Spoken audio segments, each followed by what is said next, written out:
Hello, আসসালামু আলাইকুম। আমি মোহাম্মদ মাসুদ রানা। আমি আজকে আপনাদের সামনে যে ভিডিওটা নিয়ে উপস্থাপন হয়েছি সেটা হচ্ছে পাওয়ার পয়েন্ট প্রেজেন্টেশন। আমাদের বাস্তব জীবনে বর্তমান সময়ে প্রেজেন্টেশনটা খুবই ইম্পর্টেন্ট। আমরা চাকরির ক্ষেত্রে বলি, যে কোনো ক্ষেত্রে বলি, প্রেজেন্টেশন উপস্থাপন করতে হয়। এবং আমরা কিভাবে একটা প্রেজেন্টেশন খুব সুন্দরভাবে গুছিয়ে বা খুব পরিমার্জিতভাবে করতে পারি, সেই সব বিষয়গুলো নিয়ে আজকে আলোচনা করব। আমি ছোট ছোট করে কিছু ভিডিও তৈরি করব সিরিয়াল ওয়াইজ। প্রত্যেকটা পার্টে আলাদা আলাদা ভিডিও হবে, খুব শর্ট ভিডিও হবে। আপনারা খুব মনোযোগ সহকারে দেখবেন। দেখলে আশা করি কোথাও ট্রেনিং করা লাগবে না, শুধুমাত্র ভিডিওটা দেখেই আপনি আপনার সম্পূর্ণ কাজটা কমপ্লিট করতে পারবেন। এবং নিজে নিজেই তখন উইদাউট ট্রেনিং ছাড়াই আপনি একটা প্রেজেন্টেশন বা পাওয়ার পয়েন্টের যাবতীয় সম্পর্কে আপনি জানতে পারবেন। তাহলে কথা না বলে চলুন আমরা শুরু করি। প্রথমে আমরা পাওয়ার পয়েন্টটা এখান থেকে খুঁজে বের করতে পারি, বা যদি যারা জানেন তারা পাওয়ার পয়েন্টটা ওপেন করে নেবেন।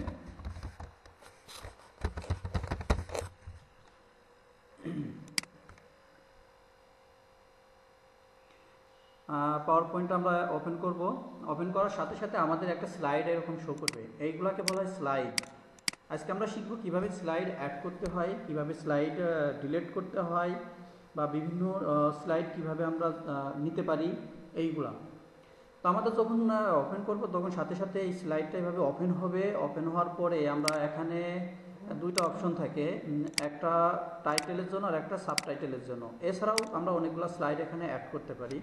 আমরা এই যে এখানে হোম ওপেন করার পরে হোম থেকে নিউ স্লাইড দেখা যায়। এখানে এই পাশে নিচে ছোট্ট করে একটা ত্রিভুজ চিহ্ন আছে, বা কন্ট্রোল এম দিলে নিউ স্লাইড অ্যাড হবে।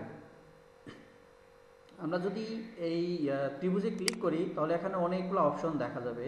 Title slide, title and content, section header, two content, comparison, title only, blank, content with caption, picture with caption.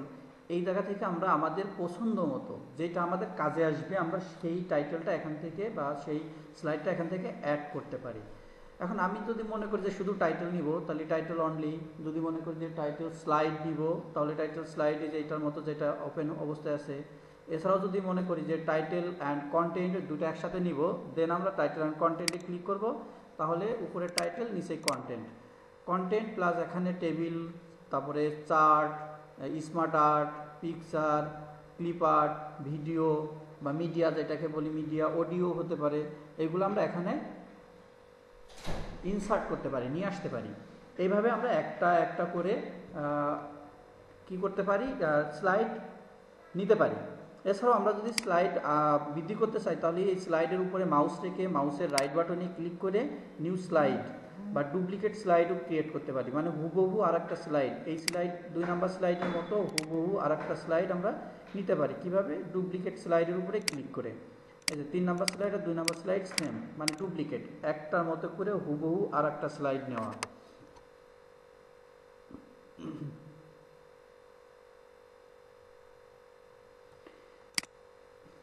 এছাড়াও আমরা এই যে হোমের মধ্যে নিউ স্লাইড থেকেও নিতে পারি।